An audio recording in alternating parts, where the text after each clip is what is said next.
Have you ever felt like none of your sellers are motivated? You send out marketing, you make calls, and either they don't want to sell for a wholesale price or don't even want to sell right now. You're not alone. This is one of the most common frustrations for wholesalers and real estate investors. But here's the thing, it's not that your sellers aren't motivated. The real problem is you're expecting them to be in the wrong stage of the seller selling cycle. So once you understand the 4 stages of the seller selling cycle, everything changes. Selling a home is a big decision. Most sellers don't wake up in the morning ready to sign a contract and hand over their keys. They go through a process, a cycle that starts long before they're ready to sell. When I first started out, I didn't understand this. I get frustrated and think none of my sellers are motivated. But then I learned how marketing really works and discovered the 4 stages of the seller selling cycle. And that's when everything clicked. Here's what I realized. Some sellers aren't even ready to think about selling yet. They're in stage 1. Others are just starting to research their options, and that's stage 2. Some are seriously considering selling, but need a little guidance, and these are the sellers that are in stage 3.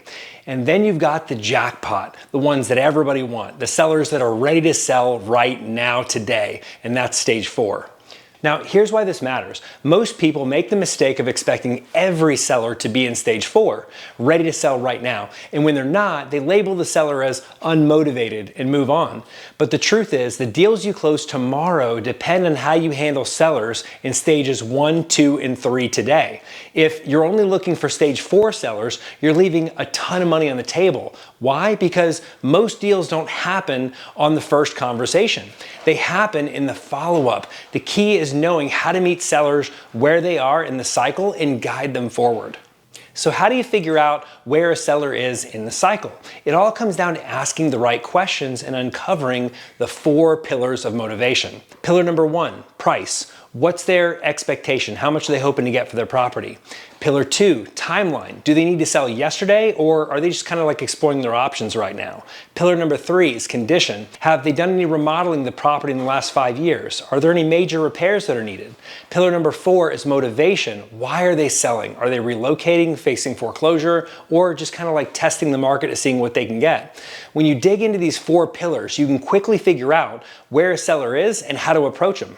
Here's the psychology. Sellers don't want to feel pushed into selling, they want to feel understood. When you focus on understanding their situation and aligning your approach with their stage in the cycle, sales resistance disappears, trust is built, and the deals start closing. Here's the big takeaway. Stop asking, is this seller motivated? And start asking, where is the seller in the cycle? Because here's the truth. The seller who barely is thinking about selling today could be your best deal 3 months from now. The seller who's just researching today might turn in your next big payday if you follow up correctly. The fortune really is in the follow-up. When you stop expecting every seller to be ready right now and start building relationships with them over time, you'll see a huge difference in your results. So let me ask you, are you labeling sellers as unmotivated? Let's just be honest with ourselves. Or are you taking the time to really figure out where they're at in the journey? Let me know in the comments below. And if this video gave you a new way to think about sellers, hit that like button, subscribe, and share this with someone who needs to hear it. Let's make wholesaling simple and close more deals together. Remember, your next deal is just a phone call away.